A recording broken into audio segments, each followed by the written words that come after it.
Thank you, Mr. Speaker, and I'm pleased to rise on behalf of the good people of Okanagan Lake West, South Kelowna, and I'd like to inform you I'll be sharing my time with the Honourable Member for Lethbridge. Today's debate, Mr. Speaker, is an important one because it goes directly to the affordability crisis Canadians are living through. And often in this place, along with much of the media, we tend to focus on things we most disagree on. Today, I'll start with what I hope we can agree on. Canadians are struggling with the rising cost of living. They want practical solutions that lower costs now. That brings me to fuel prices. In recent weeks, Canadians have seen sharp increases in the price of gasoline and diesel. Families feel it immediately, so do farmers, truckers, tradespeople, small businesses, and anyone who depends on transportation. Now, some will say global events are to blame, and that may be true, but Canadians don't elect us to describe the problem and then do nothing. They elect us to find solutions. This is why the Conservative official opposition has led the debate on gas prices and affordability. We are not shrugging our shoulders while Canadians struggle, nor have we simply named the problem. We have proposed solutions. And what we are seeing again and again and again is that when Conservatives put forward solutions that work, reality catches up, and the government is forced to change course. But there is also a pattern Canadians can see clearly. The government consistently taking on only a fraction of the solution. On affordability, the Prime Minister removed the consumer carbon tax, but kept the industrial carbon tax and the so-called clean fuel regulations, policies that continue to raise costs across the economy. On housing, instead of removing the GST completely to build supply, they offered narrow measures that can increase demand without fixing the supply problem. And on getting big projects built, the government asked for and received with the support of the Conservatives to pass Bill C-5. But instead of designating and then streamlining these projects to get past the red tape, they have yet to designate a single project as a national interest project as was named under the legislation. Now, all of these, Mr. Speaker, are half measures.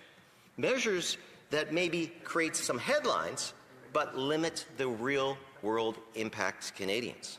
And that's what takes us to today's motion, because the problem is clear. When costs surge due to higher fuel costs, the cost of everything rises.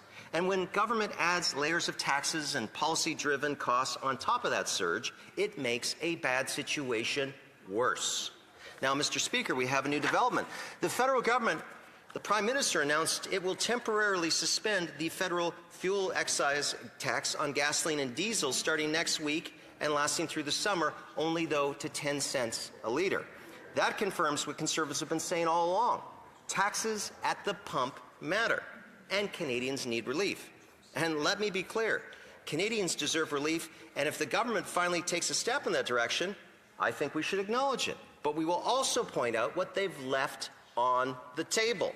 Because if you ask my constituents a simple question, would you rather have a plan that delivers about 25 cents a litre of relief for the rest of this year, or a plan that delivers about 10 cents a litre for a few months, especially when higher prices mean Ottawa collects more GST and more corporate tax revenue? Most Canadians know the answer right away. They prefer our plan.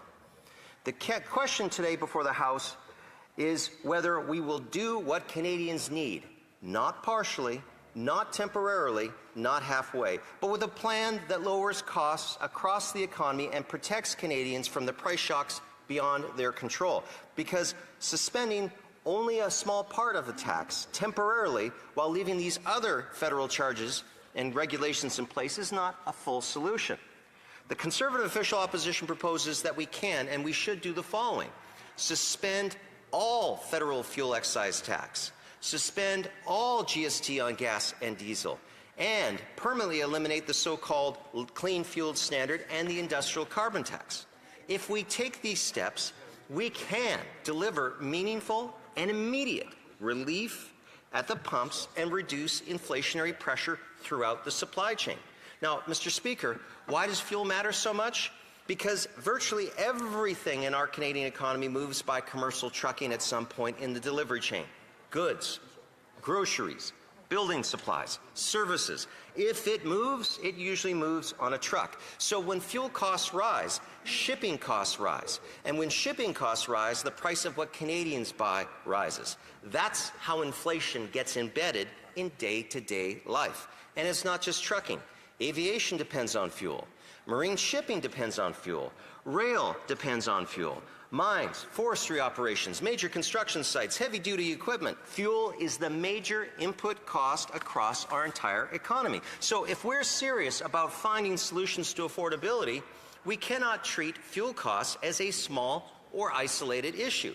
Fuel costs drive the cost of living. So, Mr. Speaker, I want to return to a point we often hear from the Prime Minister. We should focus on the things that we can control here in Canada, not the things that we cannot. And on that principle, I will agree. We cannot control global conflicts. We cannot control international choke points. We cannot control the decisions of other countries. But we can control federal taxes and policies that increase the costs here at home. So the question is simple. If the government now agrees that suspending the federal excise tax helps Canadians, why not also suspend the GST on gas and diesel? Why not remove policies that permanently drive up costs for Canadian industries and consumers? Why not do everything we can to control, to protect Canadians from what we cannot control? That, Mr. Speaker, is what this motion is about. And it's also about recognizing when governments delay action, consequences are real, and they're often permanent. Mr. Speaker, let me share a real example. At the end of 2025, the community of Crofton, British Columbia, was devastated by the news that Domtar would permanently close the pulp mill in that community, costing about 350 well-paying jobs. It was a tragedy for those workers, their families, and for their community. Now, I'm not going to claim that closure was entirely the fault of government. It was not. But did government do everything it could have done to help prevent it? Well, the answer is no. And what is telling is what happened next. Following this closure, the BC NDP government announced it would ease industrial carbon pricing for pulp mills going forward. Now, why did they do that? Because it took a closure and job losses for government to recognize an economic reality. If you pile costs onto a sector that is not competing internationally, costs that competitors may not be paying, you can make that sector less competitive and you can accelerate closures and job losses.